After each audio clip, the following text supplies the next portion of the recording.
अब आगे आज पढ़ते हैं। 43 तक पढ़े थे, 44 ठीक से होना चाहिए। ठीक।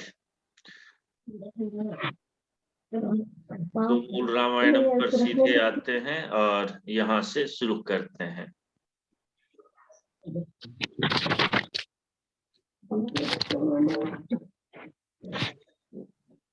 आवश्यकता जिन लोगों को न हो वो लोग मोबाइल बंद कर लें, अपना स्पीकर, और जब बोला जाए तब वो खोलें। हम लोग राम जी को कहाँ पहुंचा दिए हैं अभी तक? कहाँ राम जी हैं अभी? किस वन में? दंडकारण्य में। दंडकारण्य में राम जी चले गए हैं। और दंडकारण्य में किनसे भेंट कर लिए? भारद्वाज ऋषि और सुतीक्ष्ण और अगस्त के भ्राता अगस्त सर्वांग ऋषि। इन सबसे हो गया मुलाकात, कर लिए हैं। और क्या हुआ उसके बाद? राक्षस के विनाश के लिए, वध के लिए उन्होंने वचन भी दे दिया है। वस्तस्तस्य रामस्य वने वनचरैः ऋषयो भ्यागमन सर्वे बधाया सुर रक्षसाम। यहाँ तक हम लोग पढ़ चुके हैं। और जी अब आज हम लोग पढ़ेंगे इस श्लोक को। फोन कर रहे थे ना वो लोग, बोल के नहीं। अरे उन लोग को वीडियो कॉल करना है। माइक बंद कर ले, माइक बंद कर ले। माइक बंद कर लीजिए आप। बाद में कर लेंगे, खाना बना लिया भी। महोदय आप खुद से म्यूट कर दीजिए। बाद कर लेंगे। ठीक है, मैं ही बंद कर लो भाई। देता हूँ।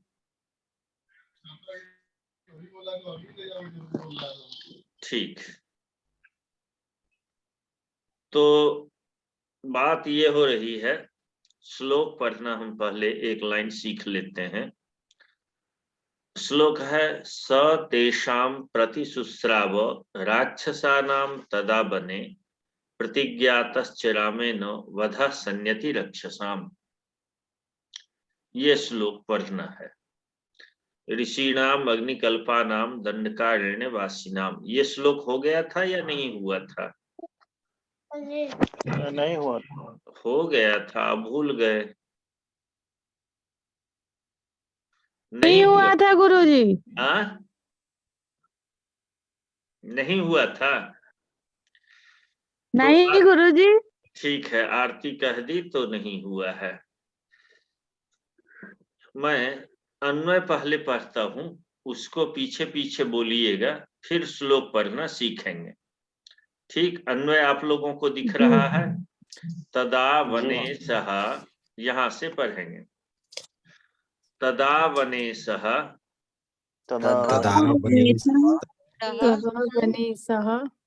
दंडकारण्य वासिनाम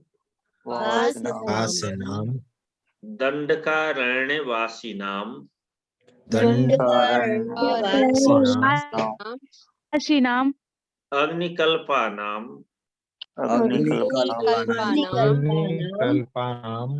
तेषां ऋषीणाम ब्रैकेट में है समक्षम राक्षसानाम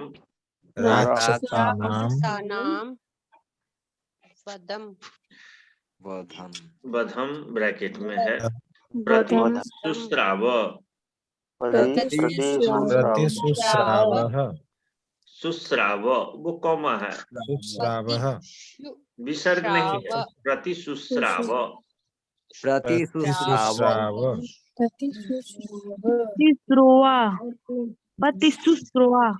ये जो बिंदी लगी है गुरुदेव, कितना बोलिए? सुश्राव।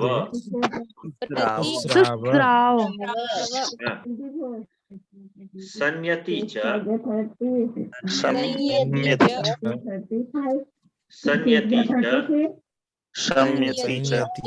रामेण रामेण रामेण रक्षसां वधः रक्षसां वधः प्रतिज्ञातः प्रतिज्ञातः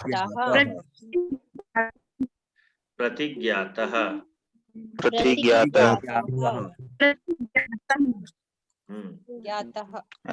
एक प्रश्न है महोदय। हाँ, प्रति सुश्राव के बाद जो आपने लगाया है वो सेमी कॉलम है या? सेमी कॉलम है। जी जी, बिंदु और कॉलम है। जी बिंदी और कोमा है। ठीक है, अब श्लोक पढ़ते हैं। स तेषां प्रतिशुश्राव स तेषां प्रतिशुश्राव प्रतिश्रावः फिर विसर्ग बोल रहे हैं। स तेषां प्रतिशुश्राव स तेषां प्रतिशुश्राव प्रतिश्राव राक्षसानां तदा वने राक्षसानां तदा वने प्रतिज्ञातश्च रामेण प्रतिज्ञातश्च रामेण वधः संयतिरक्षसाम् वधः संयतिरक्षसाम् ऋषीणामग्निकल्पानां ऋषीणामग्निकल्पानां दण्डकारण्यवासिनां दण्डकारण्यवासिनां।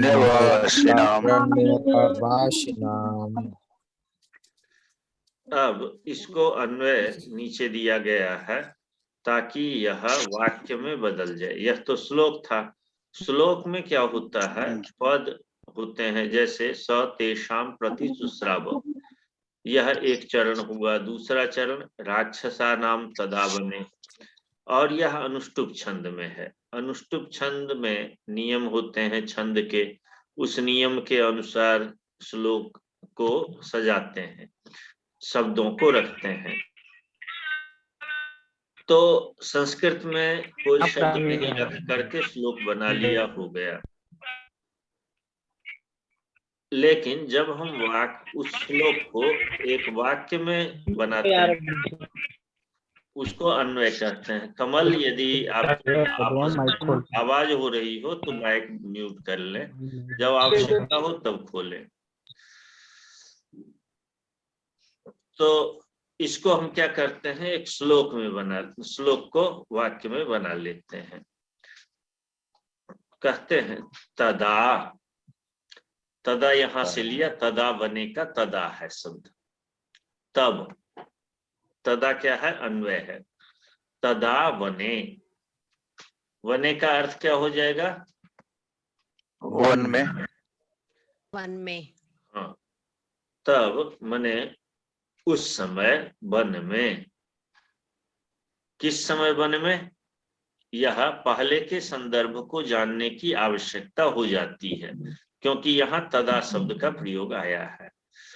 तो पहले क्या, इसके पहले क्या घटनाक्रम है, घटनाक्रम में ये श्लोक आता है। वसतस्तस्य वने वनचरैः सह ऋषयो ह्यागमन् सर्वे बधाया सुर रक्षसाम्। तो वनचरैः सह वसता श्रीरामेण असुर रक्षसां वधाय सर्वे ऋषयः अभ्यागमन्।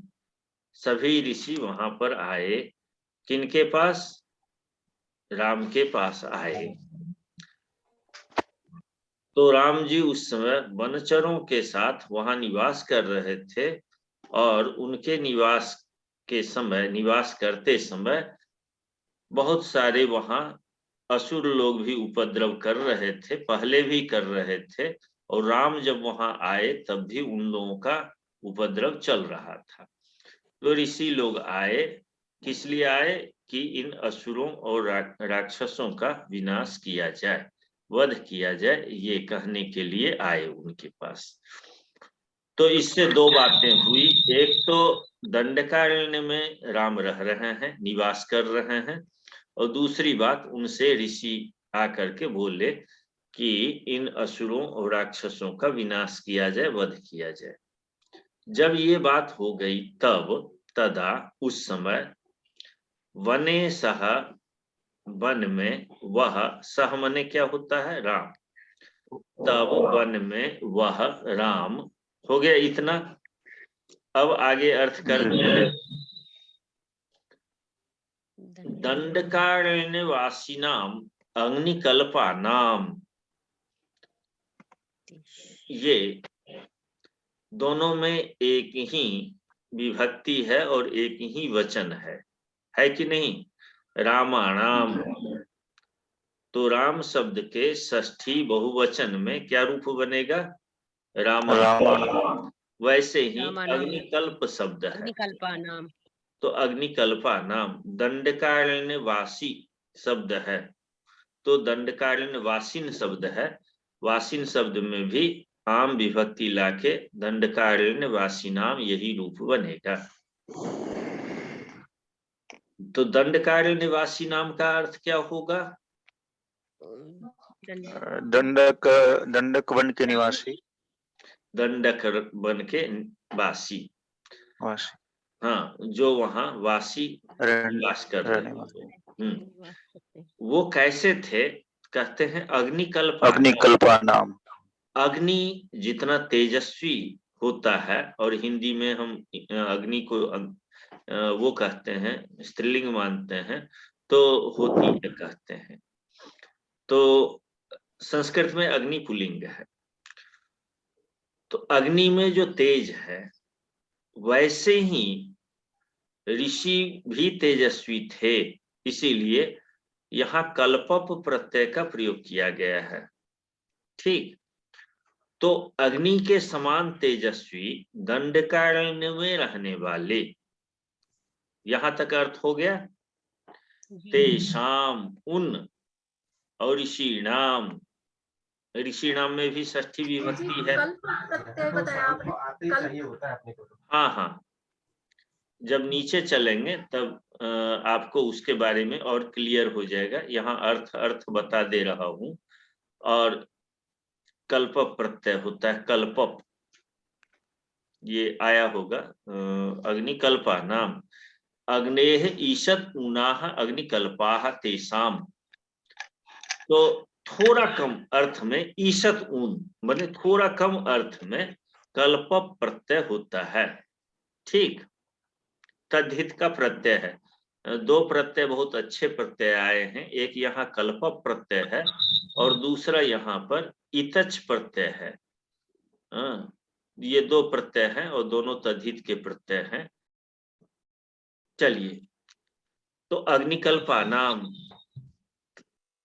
ये शब्द बना है कल्पप प्रत्यय करके, अग्नि से थोड़ा ही कम, मानो कि अग्नि ही है वो। ठीक, इस अर्थ में विद्वत कल्पा नाम, ये कल्पप प्रत्यय लगाते हैं, किन्हीं से तुलना करते हैं, उनके बराबरी में दिखाते हैं, तो वहां कल्पप प्रत्यय भी लगा लेते हैं। तो अग्नि तो नहीं है, लेकिन अग्नि जैसे ही हैं, थोड़ा सा उनमें थोड़ी कमी है, लेकिन वैसे ही है। ऐसे दंडकारण्य में रहने वाले तेषाम षष्ठी है, इसका होगा उन ऋषिणाम, ऋषियों के, ऋषियों के हो जाएगा। का के की षष्ठी विभक्ति में आएगा। तो दंडकारण्य में निवास करने वाले अग्नि के समान उन ऋषियों के, अब वाक्य की पूर्ति करनी है तो यहाँ समक्षम शब्द लगा दिया। ठीक, यदि नहीं लगाते तो ध्वन्यर्थ निकलता, ध्वनि तो हो जाती कि यही कहना चाहते हैं ऋषि नाम राक्षसा नाम बधम, ऐसा आता। तो ऋषि नाम किम होता है कि ऋषि नाम समक्षम, ऋषियों के समक्ष। राक्षसा नाम, फिर इसका अर्थ क्या होगा, राक्षसों के, यही अर्थ होगा ना, षष्ठी विभक्ति है, राक्षस शब्द है, रामा नाम की तरह राक्षसा नाम। फिर यहाँ वधम, राक्षसों के क्या करने के लिए, प्रतिशुश्राव, प्रतिज्ञा किया, राक्षसों के विषय में प्रतिज्ञा किया। तो राक्षसों के विषय में क्या प्रतिज्ञा किया, तो वध की प्रतिज्ञा की जाती है यह, कि उनको विनाश करेंगे, नष्ट करेंगे। तो ये वध को भी हम अध्याहार कर लेते हैं वाक्य की पूर्ति के लिए। राक्षसानाम वधम प्रतिशुश्राव, प्रति है उपसर्ग, श्रु धातु है, प्रतिशुश्राव शब्द बनता है, अर्थात प्रतिज्ञातवान, प्रतिज्ञा किया, वचन दिया, उनको सुनाया, मैं वध करूंगा ऐसा प्रतिवचन दिया, ऐसा सुनाया, ऋषियों को सुनाया। किसने? सह राम राम जी। प्रतिशुश्राव, राम ने सुनाया। कब सुनाया? किनके समक्ष सुनाया? कहते हैं दंडकारण्य निवासिनाम अग्निकल्पानाम तेषाम ऋषिणाम ऋषियों के सामने समक्षम प्रतिशुश्राव, दंडकारण्य में निवास करने वाले अग्नि के समान तेजस्वी उन ऋषियों के समक्ष सुनाया। क्या सुनाया? तो राक्षसानाम वधम, राक्षसों का वध करना सुनाया। हाँ, हो गया। यहाँ प्रतिशुश्राव का अर्थ प्रतिज्ञातवान ये करते हैं, प्रतिज्ञा किया, वचन उनको दे दिया कि मैं राक्षसों को वध करूंगा। और अब दूसरी बात कह रहे हैं, दूसरा वाक्य यहां से शुरू होता है संयति। संयति का अर्थ होता है युद्ध। संयति युद्धे, युद्ध में, यहाँ सप्तमी विभक्ति है। संयति अर्थात युद्ध में रामेण राक्षसाम वध प्रतिज्ञातः, कर्मवाच्य में है ये, अक्त प्रत्यय है। ठीक, अक्त प्रत्यय कर्मवाच्य में प्रयोग होते हैं। तो राम के द्वारा, तृतीय विभक्ति है राम में, रामेणो रक्षसाम वधः। रक्षसाम में कौन सी विभक्ति है?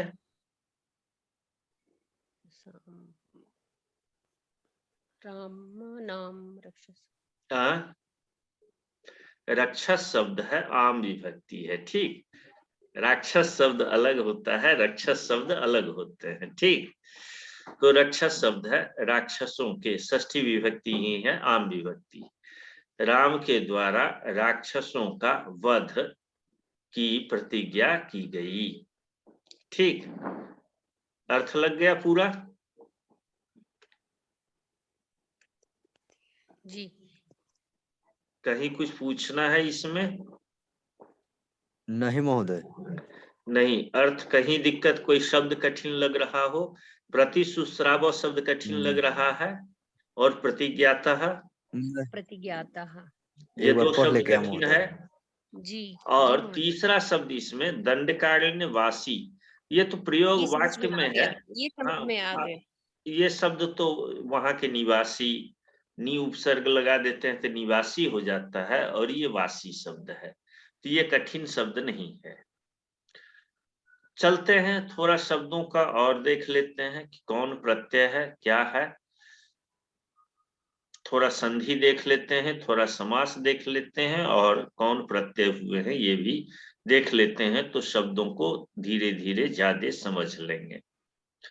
दंडकारण्य वासी नाम है,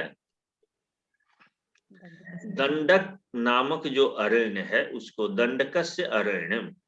दंड कैसा होता है? लंबा होता है ना, उसका नाम दंडकारण्य क्यों पड़ा? तो दंड के समान जो जंगल फैला हुआ हो उसको क्या कहते हैं?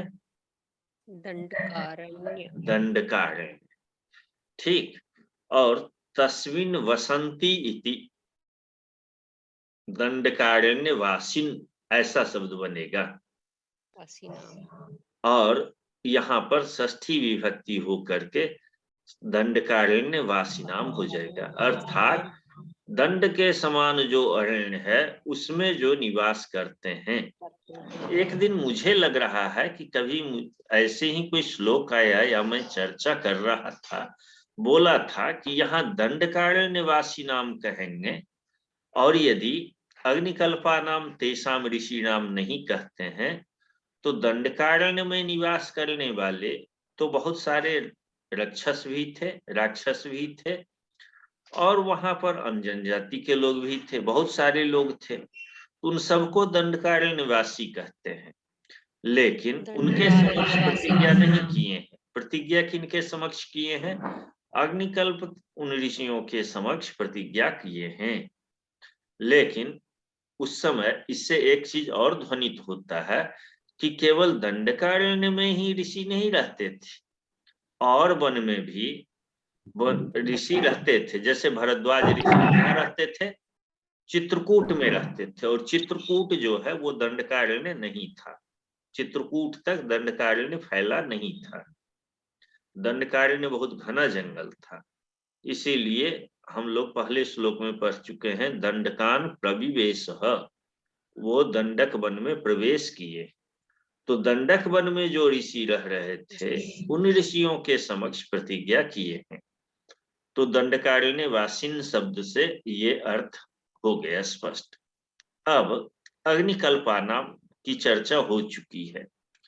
प्रतिश्रु धातु है, श्रु धातु सुनने अर्थ में है, और प्रतिश्रु का अर्थ होता है, प्रति का अर्थ कई उपसर्गों के अर्थ होते हैं।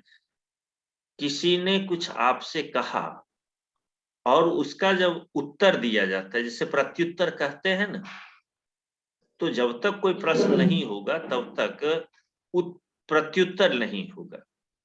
तो वैसे ही यहाँ प्रति उपसर्ग है, सुना, और उस सुने के बारे में जब आप कुछ बोलते हैं तो उसको प्रतिश्रु ऐसा कहेंगे, अर्थात आपके द्वारा बोला गया ये अर्थ हो जाएगा, उल्टा अर्थ होगा। सुनने का उल्टा क्या होगा? बोलना। और उसके लिट लकार है सुश्राव, प्रतिशुश्राव। तो अब इसका अर्थ आप प्रतिज्ञा करने अर्थ में कीजिए, या वचन देने में, या कहने अर्थ में, जो भी अर्थ जैसा प्रसंग है वैसा लगा लीजिए। हो गया प्रतिशुश्राव। और प्रतिज्ञातम चिरामेण, ये शब्द है ना, प्रतिज्ञात शब्द है। प्रतिज्ञा शब्द हम लोग तो कहते ही हैं, है ना? और वचन देना। हाँ, वचन देने, प्रतिज्ञा करना। वचन नहीं भी देंगे, अपने मन में भी कोई सोच सकता है, संकल्प ले लेना, संकल्प करना, संकल्प कर लिया, तो वो भी है। बोल के भी हम कर सकते हैं, मन ही मन कर सकते हैं, मन ही मन में। लेकिन यहाँ अक्ता प्रत्यय है, प्रतिज्ञातम, अर्थात कार्य हो चुका है। जातम, चले गए। गतम, ठीक, तो गया। तो प्रतिज्ञा किया, ये अर्थ हो गया। प्रतिज्ञातम च रामेण बधा संयति रक्षसाम, और राम ने ये प्रतिज्ञा कर लिया, ठीक।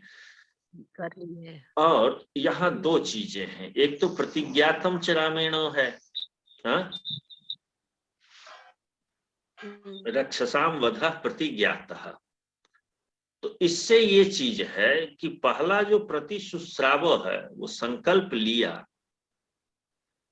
संभव है कि उस समय कहे न हो, राक्षसों को वध करूंगा ऐसा बोले न हो, उनको वचन मौखिक रूप से बोल करके न दिया हो, या एक बार वचन दे दिया हो और उसके बाद उस वचन को देने के बाद दूसरा जो प्रतिज्ञाता है तो मन में ठान लिया, ये अर्थ कर सकते हैं। संकल्प ले लिया कि अब मैंने वचन दिया है तो इनका विनाश अवश्य कर दूंगा, ठीक। तो प्रतिज्ञा जब कर रहे होंगे तब बोले नहीं होंगे उसको, ठीक। तो ये ध्वनित अर्थ हो गए दो। अब शेष चीज तो बताने की जरूरत नहीं है, अनुप्रास, अलंकार और ये सब तो आगे पढ़ेंगे, जब दोबारा इसको पढ़ने चलेंगे तो इसको फिर से पढ़ेंगे। एक श्लोक और पढ़ लेते हैं। कोई किसी को पूछना है उसके बारे में, उस श्लोक के बारे में? नहीं गुरुजी, समझ में आ गया। आ गया? चलिए, अच्छी बात है। धीरे धीरे श्रवण संस्कार हो, सुनते जाएंगे, नए नए शब्द आते रहेंगे, और बार बार जब आएंगे, मैं जब पढ़ाता हूँ तो मैं कंफ्यूज हो जाता हूँ, ये मैं पहले भी लगता है कभी मैं पढ़ा चुका हूँ। हाँ, मुझे भी लग रहा है गुरुजी ये पढ़े हैं ये वाला। हाँ, और ऐसा इसीलिए होता है कि यही सब शब्द बार बार आते हैं और व्याख्या लिखा, तब एक बार फिर रिपीट किया। आप देख रहे होंगे बहुत सारे अक्षर बोल्ड में। अब समझिए कितना मेहनत किया, तो एक एक अक्षर देखा तो फिर भी कुछ अक्षर छूट जाते हैं, कभी टाइपिंग मिस्टेक हो गया, कुछ हो गया, तो इतने में इतना रट जाता है, इतना मनन हो जाता है, ये चीजें लगता है कि ये हो चुका है। कोश में प्रतिसुश्राव को प्रतिश्रव शब्द है और अंगीकार करना अर्थ भी वहां पर दिया है। इसी के निकट का शब्द प्रतिसुश्राव शब्द है। जैसे वहां श्रु धातु से श्रव बना है, वैसे ही ये श्रु धातु से प्रतिश्रु से लीट हुआ है। तो अंगीकार कर लेना भी अर्थ एक निकलता है, इसका शाब्दिक अर्थ ये होता है। तो प्रतिज्ञा करना या अंगीकार कर लेना, अंगीकार करना भी अर्थ कर सकते हैं, वचन देना, या वो ऋषि लोग उनसे अनुरोध किए हैं कि वध कीजिए, तो उन्होंने वध करने रूपी कार्य को अंगीकार किया, ये भी हम प्रतिसुश्राव अंगीकार किया ऐसा अर्थ कर सकते हैं। ठीक, कोशकार के हिसाब से। और प्रतिज्ञा के लिए शब्द यहाँ पर है प्रतिज्ञानम नियमाश्रव संश्रवाह, ये पर्यायवाची शब्द दिया है। तो चलिए जितना आगे पढ़ते जाएंगे उतना और बोध होते जाएगा। अभी थोड़े मोटे मोटी बातें चल लेते हैं। मैं ये 46वें श्लोक का अन्वय पढ़ रहा हूं और आप लोग एक दो बार बोल लीजिए तो बोलने का अच्छा अभ्यास हो जाएगा, और फिर श्लोक भी पढ़ेंगे तो अधिक से अधिक शुद्ध पढ़ पाइएगा। यहाँ थोड़ा सा पदच्छेद किया हुआ शब्द होता है तो बोलने में दिक्कत नहीं आती है। तत्र एव वसता, तत्र एव वसता तेन तेन जनस्थान निवासिनी जनस्थान निवासिनी कामरूपिणी कामरूपिणी राक्षसी शूर्पणखा। राक्षसी शूर्पणखा। हाँ, मैं अशुद्ध उच्चारण कर गया था और किसी व्यक्ति ने सही उच्चारण किया। शूर्पणखा, राक्षसी शूर्पणखा। शूर्पणखा, हाँ, शूर्पणखा है, राक्षसी शूर्पणखा। शूर्पणखा, विरूपिता। विरूपिता। महोदय कोई शब्द कठिन है जिसको बोलने में दिक्कत हो? नहीं, प्रिंसी, आप एक बार बोल नहीं के महोदय। मुझे सुना दीजिए।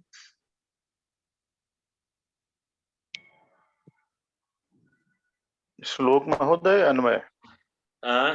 अन्वय सुनाइए, श्लोक बाद में सुनेंगे। तत्र एव वसता तेन जनस्थान निवासिनी कामरूपिणी राक्षसी शूर्पणखा विरूपिता।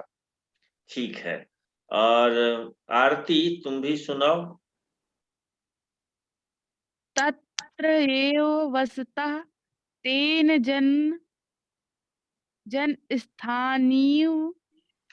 देखो, जन अलग अलग शब्द है। जन स्थान निवासिनी हाँ कामरूपिणी हाँ राक्षसी शूर्पणखा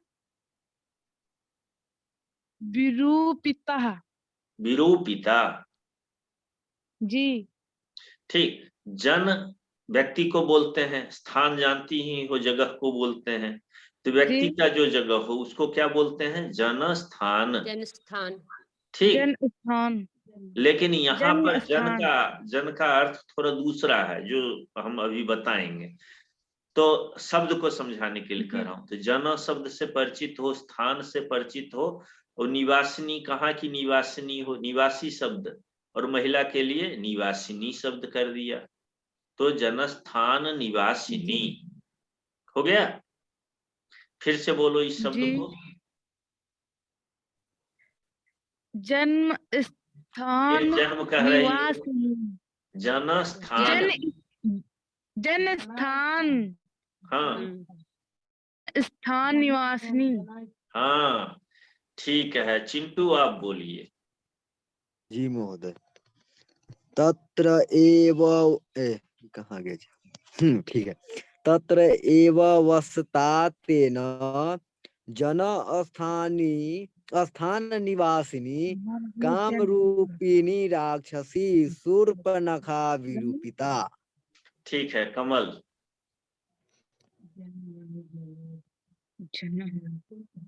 बोलिए, अन्वय को पढ़ना है।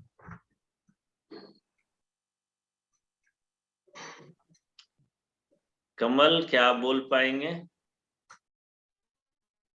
असुविधा हो तो मत बोलिए।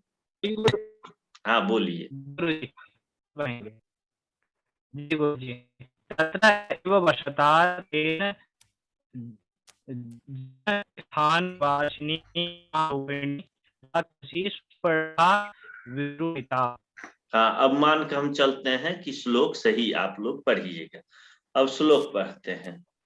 तेन तत्रैव वसता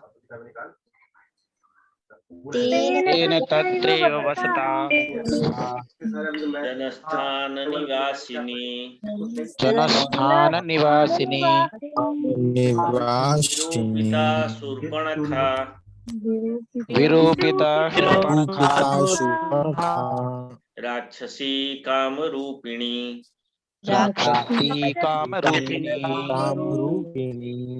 यह श्लोक जितना सरल है ना, काम उतना ही कठिन है। तो काम कठिन है, लेकिन इसी कठिन काम को इतने सरल श्लोकों में कह देना, यही कवित्व है।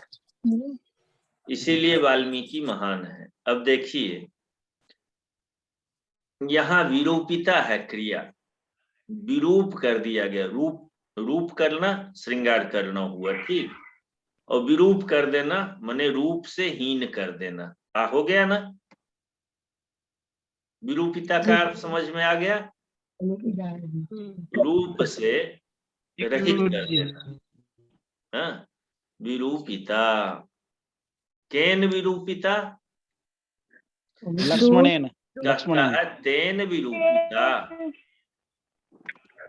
अब चूंकि यहाँ लक्ष्मण का नाम नहीं आया है कहीं, राम जी का ही नाम आ रहा है, पहले के भी श्लोक में भी और यहाँ पर भी। तो इसीलिए हम व्याख्या में यहाँ तो रामेण ही कहेंगे, लक्ष्मणेन नहीं कहेंगे। जब विस्तृत में पढ़ेंगे तब कथानक सामने आए तो लक्ष्मणेन हम कह लेंगे, ठीक। अभी तक लक्ष्मण जी का नाम आया है कहीं? प्रतिज्ञा कौन किए हैं? राम प्रतिज्ञा श्री कर रहे राम हैं। जी। हाँ, इसीलिए तेन मने रामेण होगा। रामेण विरूपिता, राम के द्वारा विरूपित कर दी गई। शूर्पणखा। कौन विरूपित कर दी गई? शूर्पणखा विरूपिता। शूर्प के समान जिसके नख हैं, शूर्प कहते हैं सूप को, जो लोग गांव में रखते हो, गेहूं रखने और ये सब का काम सूप से होता है। सूप और डाला दो चीज होते हैं। जी। हाथी का कान जो होता है वो सूप के समान होता है, और उसके समान जिसका नख होता हो तो अर्थात वो भयंकरी थी। हाँ, ऐसा कहीं होता है कि इतना बड़ा बड़ा नख हो किसी को? होता नहीं है।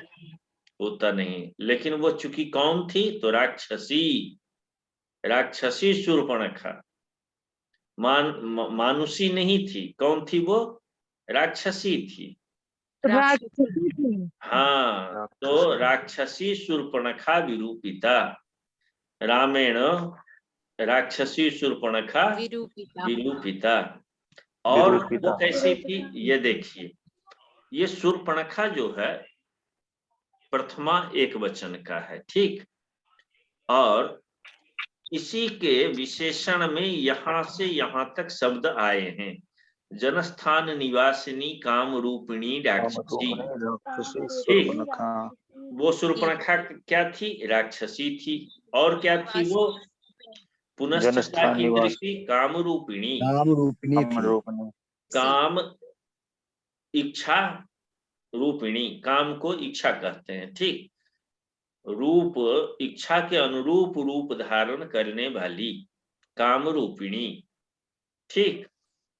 और जनस्थान निवासिनी, जन नामक कोई स्थान है वहां की वो रहने वाली थी। दंडकारण्य तो बहुत बड़ा था और उसमें एक स्थान का नाम था जन, और उस जन नामक स्थान में रहने वाली, स्वेच्छा से अपनी इच्छा के अनुकूल अपना स्वरूप बना लेने वाली राक्षसी शूर्पणखा विरूपित कर दी गई। अब चूंकि काम रूपिणी भी कह रहे हैं और विरूपित भी कह रहे हैं, इससे ये ध्वनित होता है कि वो बहुत सुंदरी बन के आई होगी। थी तो राक्षसी, शूर्पणखा थी, लेकिन वो बहुत सुंदरी बन करके आई। और सुंदर रूप को ही विरूप किया जा सकता है, जो स्वयं से ही विरूप हो या कुरूप हो। कु लगा देंगे उपसर्ग तो कुत्सितः रूपः कुरूपः, अविगतः रूपः यस्मात् सा विरूपिता, जिससे रूप चला, जिसका रूप हटा दिया गया हो तो उसको विरूप कहेंगे। तो ऐसी शूर्पणखा के बारे में कह रहे हैं। क्या क्या चीज? अपनी इच्छा के रूप धारिणी थी, सुंदर बन के आई होगी, राक्षसी थी शूर्पणखा, वह विरूपित कर दी गई। तो राम भगवान रहते थे दंडकारण्य में, और शूर्पणखा कहाँ थी? दंडकारण्य के जनस्थान में रहती थी। अब ये जनस्थान क्या था? जैसे एयरबेस हो, सेना का कहीं बेस होता है, तो जन नामक जो जगह था वह रावण ने भारत में बना करके रखा था, और वहां एक पलटन अपना सेना नियुक्त किए हुए था। सारे गुप्तचर और सारे लोग वहां निवास कर रहे थे, ठीक। तो अपने आस पड़ोस के राजाओं पर, हलचल पर ध्यान रखने और सब पर अपना प्रभुत्व जमाने के लिए वो अपना सैनिक केवल लंका में ही नहीं रखा था, जनस्थान में भी रखे हुए था। और वहीं ये राक्षसी शूर्पणखा भी रह रही थी। यहां तक तो अर्थ हो गया। रामेण जनस्थान निवासिनी, जन नामक स्थान में रहने वाली काम रूपिणी, इच्छा रूप धारिणी राक्षसी शूर्पणखा को विरूपित कर दिया। अब क्या विरूपित किया ये स्पष्ट नहीं है, रूपहीन कर दिया। आगे जब हम लंबे कथानक में विस्तार से पढ़ते हैं तो होता है कि इनका नाक काट लिया गया था, लेकिन यहाँ वो चीज नहीं है। शॉर्टकट में कहना है, संक्षेप में तो कह दिया, उसका रूप बिगाड़ दिया गया, कुछ शब्द छूट गया। तत्र एव वसता, तो ये वसता शब्द जो है ये भी तृतीया विभक्ति है, और तेन भी तृतीया विभक्ति। तेन वसता, वसता तेन। तो वसता शब्द जो है निवास करते हुए, इस अर्थ में है। सत्री, वसत शब्द बना, वस धातु से सत्री प्रत्यय करते हैं तो वसत बन गया, और इसी से वसता करते हुए ये अर्थ होता है सत्री। गच्छता, खादता, मोदता, पीवता, हंसता, ये सारे रूप बनता है। पीते हुए, हंसते हुए, जाते हुए। गच्छता कालेन एवं बदामी, जाते हुए ऐसा कहूंगा, तो यही वसता। और नी लगा देते हैं तो निवसता हो जाएगा। तो वसता माने वास करते हुए राम के द्वारा राक्षसी विरूपित कर दी गई। कहाँ निवास करते हुए? तत्र एव वसता, वहीं रहते हुए। कहाँ? कुत्र? दंडक नामक जंगल में, अरण्य में निवास करते हुए राम के द्वारा राक्षसी शूर्पणखा विरूपित कर दी गई। यहां भी विरूपिता में अक्त प्रत्यय है, इसीलिए कर्मवाच्य में पूरा वाक्य है, कर्तृवाच्य में नहीं है। इसको कर्तृवाच्य में करेंगे तो होगा रामः जनस्थान निवासिनीम कामरूपिणीम राक्षसीम शूर्पणखाम विरूपयामास, ऐसा रूप बन जाएगा। तो संस्कृत में थोड़ा वाच्य भी पढ़ना पड़ता है। प्रिंसी, आप पढ़ी हो संस्कृत ना? जी महोदय। वाच्य तो आप पढ़ी होगी। जी महोदय। अब देखो यहाँ कर्म वाच्य में पूरा है, इसके पहले भी एक दो जगह बताया था कि कर्म वाच्य में पूरा है। ठीक, जी तो अर्थ तो लग गया ना? कोई कठिन शब्द? जी महोदय। कठिन शब्द कोई लगा भी? नहीं। नहीं। अब चलिए एक दो शब्दों का और व्याख्या देख लेते हैं कि उसकी व्याख्या से क्या अर्थ निकलते हैं। तत्रैव, तत्र एव, तत्र मने वहां, एव मने ही, ये दोनों अव्यय पद हैं। ठीक, जनाः वसन्ति इति जनस्थानम, अस्मिन् स्थान इति जनस्थान। जन जहां जहां लोग रहते हो उसको जनस्थान कहते हैं। लेकिन कई जगह व्याख्या में ये आया कि जन नामक कोई एक स्थान है दंडकारण्य में, इसीलिए मैं वो कह रहा था। और शुरू में कहा था ये जनाः तिष्ठन्ति इति जनस्थान। सुरपाणी इव नखा यस्या, सुर्प के समान जिसके नख हो, ये भी हम लोग देख लिए। काम रूपिणी का होता है कामेन धृतम रूपम काम रूपम, इच्छा से जो रूप धारण कर लिया जाए उसको काम रूप कहते हैं। और वैसा रूप जिसका हो उसको काम रूपिणी कहते हैं। यहाँ शूर्पणखा स्त्री है, इसीलिए काम रूपिणी स्त्री शब्द का प्रयोग किया गया। और विरूपिता, इसमें भी टाप प्रत्यय हो गया है। निवासिनी, ये भी निवासिन शब्द है। देखिए ताच्छिल्य अर्थ में, ताच्छिल्य का अर्थ होता है स्वभाव। निवासी का वास करने का जिसका स्वभाव हो उसको वासी कहते हैं। और नी उपसर्ग लगा दिया तो निवासी। तो जिसका एक स्वभाव हो वहां रहने का, तो वो तो महान जंगल था ना। दंडक एक महान अरण्य था, बहुत घनघोर जंगल। वहां सामान्य जन जाते नहीं थे जल्दी। और वहां रहना जिसका स्वभाव हो, ये कह रहे हैं शूर्पणखा के वो कितना वो थी, क्या उसके लिए शब्द कहेंगे, भयंकरी थी, इसके लिए निवासिनी शब्द लिख रहे हैं। अब शब्द को गंभीरता से देखिए। जंगल में रहना स्वभाव जिसका, एक मुनियों का भी स्वभाव और एक वो थी उसका भी स्वभाव था। तो सामान्यतः ये तपस्या के लिए गए थे और वो उपद्रव मचाने गई थी। वही रहना जिसका स्वभाव, तो उसको निवासिनी कहा। वसता का कहीं दिया, काम रूपिणी, विरूपिता का। इतच प्रत्यय के बारे में मैं कहा था, विरूप शब्द से इतच प्रत्यय किए हैं, विरूपित होता है। और इतच प्रत्यय का अर्थ जो है ये आपको मैं 1 मिनट दिखा देता हूं फिर से। तो इस बार बंद हो गया है, चलिए जाने दीजिए। तदस्य संजातम तारकादिभ्य इतच तारकादि गण का है। ऐसा हुआ नहीं,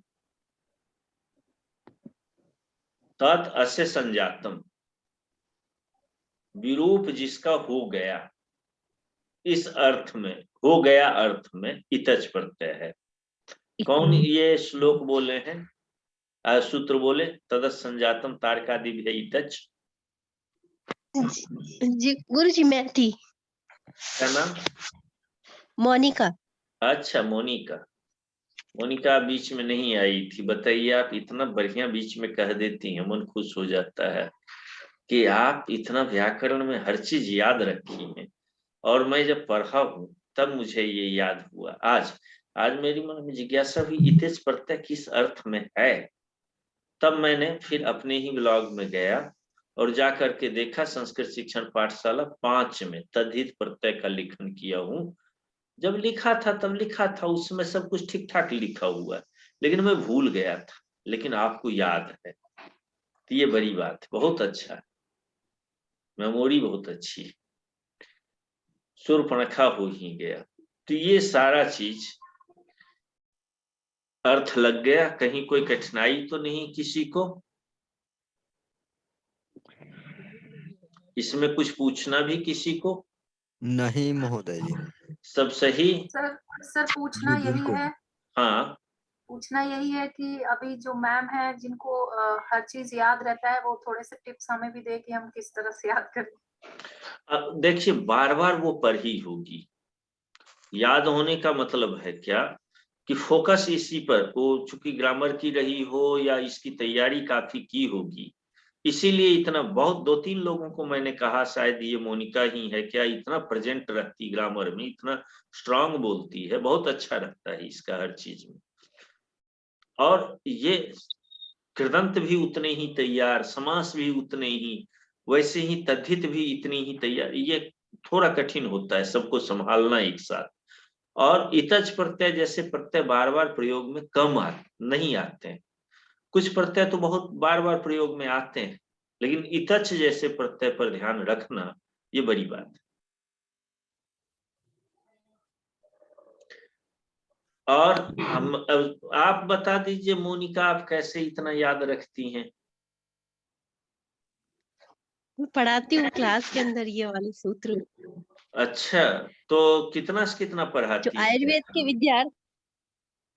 के विद्यार्थी है तो उनमें बीएमएस फर्स्ट ईयर का कोर्स है, तो उनमें कतिपय ये कृदंत प्रत्यय है, कतिपय तद्धित प्रत्यय है। 50 नंबर का व्याकरण का पेपर होता है। अच्छा अच्छा।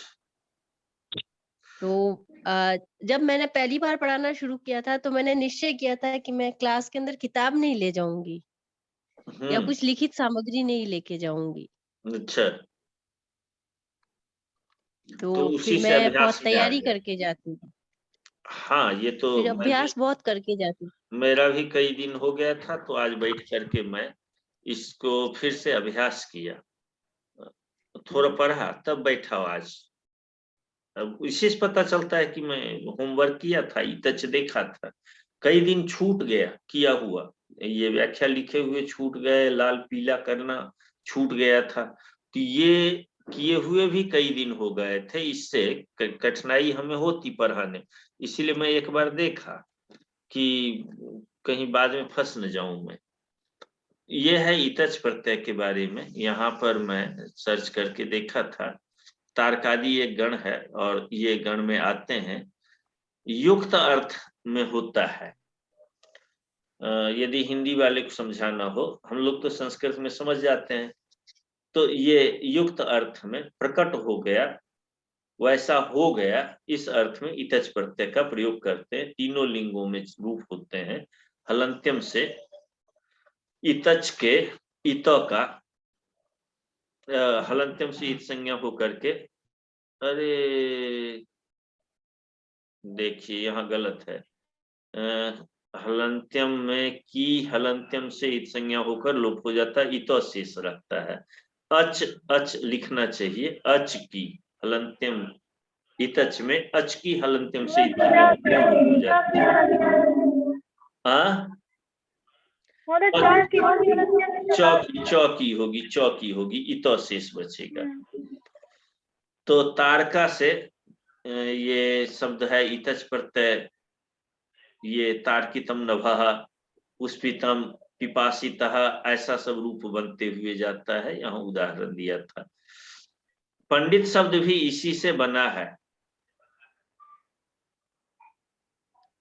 पंडित शब्द जो है ऐसा हो गया, उससे युक्त हो गया, इसमें पंडित शब्द में भी इतच प्रत्यय है। और विनी प्रत्यय मतु प्रत्यय का प्रयोग तो कई बार होता है, लेकिन इतच प्रत्यय का प्रयोग कम जगह होता है। ठीक है, धन्यवाद। आज की कक्षा इतनी ही। कल कक्षा फिर नहीं होगी, फिर परसों कक्षा होगी। प्रातःकाल व्याकरण की कक्षा के लिए उसमें केवल शब्द रूप अभ्यास कराना है, ताकि उच्चारण में शुद्धता आ जाए और शब्दों को समझ सकें। तो वही शब्द रूप रटाऊंगा, वही होगा। तो जिन लोगों को व्याकरण पहले से पढ़ा हुआ हो, शब्द रूप जानते हो, वो कक्षा में ना है, अपना समय बचा लें।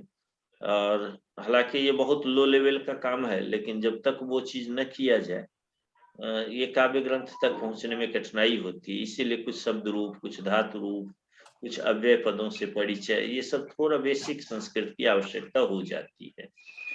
और यदि इनमें से आप लोगों में से कोई लोग व्याकरण पढ़ाना चाहे सुबह और कोई पढ़ना चाहे, तो मुझे इस काम से छुट्टी मिल जाएगी। करना कुछ नहीं है, वही शब्द रूप धातु रूप दे देना है। मैं धातु भी निकाल लूंगा और आप देख रहे होंगे कि कौन धातु बार बार आते हैं। धातु का नाम भी याद हो जाता है ना, तो शब्द का उच्चारण सही हो जाता है। धातु हुआ, प्रत्यय हुआ, उन्हीं से शब्द रूप बन जाते हैं, विभिन्न प्रकार के शब्द बनते हैं। तो ये बार बार बोलना चाहिए, बोलने का अभ्यास। तो कोई यदि चाहे तो करा सकते हैं सुबह की कक्षा। कोई सुबह की कक्षा चलाएंगे? हैं ऐसे कोई? मानाराम जी। गुरुजी, मैं क्या शाम को 3 क्लास चलाता हूँ, शाम इसलिए सुबह क्या है कि मुझे खाना बनाना पड़ता है। मैं अकेला रहता हूँ, बच्चा सुबह जाता है 7 बजे स्कूल। अच्छा, ठीक वो है। तो टिफिन बनाना पड़ता है, फिर मुझे भी तैयारी करनी पड़ती है। हाँ, खुद शुरू को में कई लोग आए कि हम व्याकरण पढ़ा देंगे, ये कर देंगे, लेकिन पढ़ाना क्या है ये तो निश्चित हो शुरू में। ये पता गुरुजी, चला शाम को पढ़ने व्याकरण वाले पढ़ाता ये हूँ। है शाम को क्या मैं ना? व्याकरण पढ़ाता हूँ। ठीक। शाम को व्याकरण। हाँ, यहाँ जो पढ़ने वाले लोग हैं, जो नियमित आते हैं मूल रामायण पढ़ने के लिए, इनको अब समझ गया कि ये आदमी यहाँ कमजोर है, इसको यहाँ इतना भर बता देना, तो बड़ी अच्छा हो जाएगा। बस उतने ही पढ़ाना है, ज्यादा व्याकरणाचार्य थोड़े बनाना है किसी को। फिर सेकंड राउंड जब पढ़ेगा, अभ्यास यदि हो गया, मन लग गया इस चीज को पढ़ने में, तो यही लोग आगे चल करके फिर जम जाएंगे, बस जाएंगे इसमें।